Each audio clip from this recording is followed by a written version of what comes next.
believe in coincidence? You know, that things just sort of happen? Coincidence is defined as when two events happen at the same time by accident, but seem to somehow be connected. It's that seem to somehow be connected thing that gets pretty interesting. Well, a better definition of coincidence is this: when God performs a miracle, but chooses to remain anonymous. One of the key themes of the story is God's ability to do whatever is necessary to accomplish His purposes.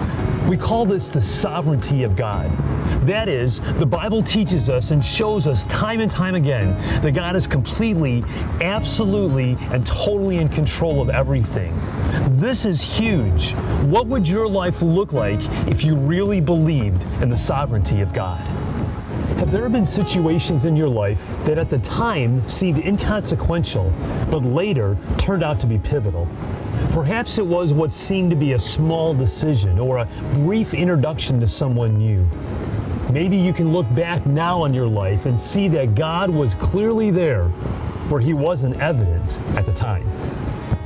Think about where you are in your relationships, your career, even in your neighborhood. Did you just happen into all these situations by chance, or did God have a hand in it? Could it be that you are exactly where you are for a reason? In the previous chapter of the story, we learned about the first group of Jews to leave Babylon and return to Jerusalem. They had the task of rebuilding the temple. In the next chapter of the story, we'll learn about the second group of Jews to return to Jerusalem. They had the task of rebuilding the walls to the city. But not every Jew chose to leave Babylon. Some chose to remain in the city where they were once held captive. Two of these Jews are the focus of chapter 20 of the story. In this chapter, we'll meet Esther and her cousin Mordecai. We'll also meet Xerxes the king and Haman, his right-hand man. And though several other characters are mentioned by name, the main character of the story goes without mention. Through actions that clearly show His sovereignty, it's clear that God is the central character of this story, though His name is never spoken. Our story begins. Well, actually, the only reason we have a story to tell is that there is an opening for a queen in Persia.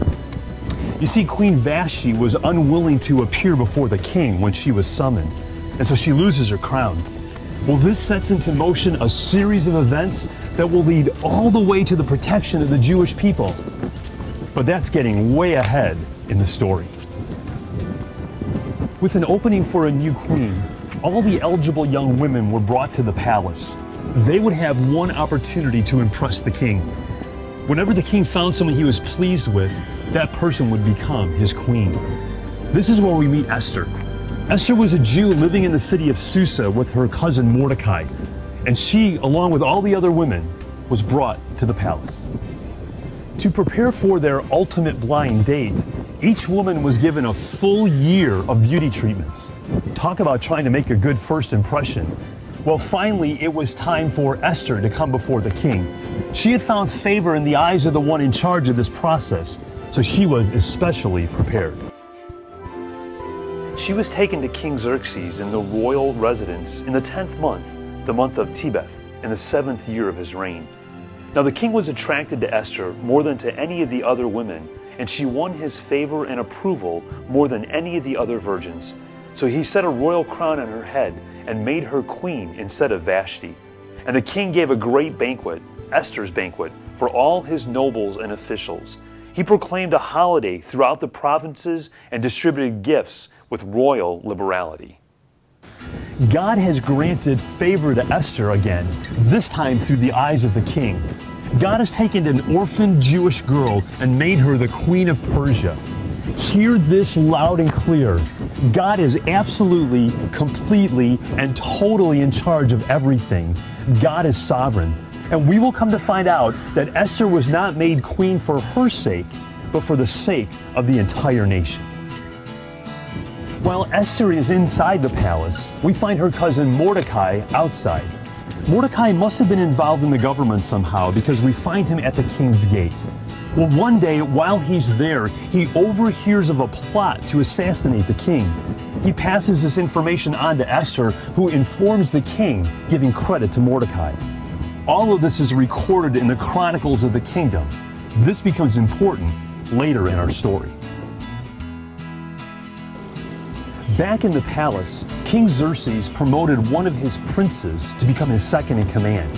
Haman would now occupy the place above all others. And because of this position, all the royal officials bowed down and paid honor to Haman, all except Mordecai. As a Jew, Mordecai would not compromise, and he would not bow down to anyone except the God of Israel. Mordecai wouldn't compromise his faith. As we saw earlier in the stories of Daniel and Shadrach, Meshach, and Abednego, those that were faithful to God knew His commands and were unwilling to break them. What are some situations that you might find yourself in where there's a need to publicly declare your faith? What would be some situations where you might be challenged about compromising what you believe?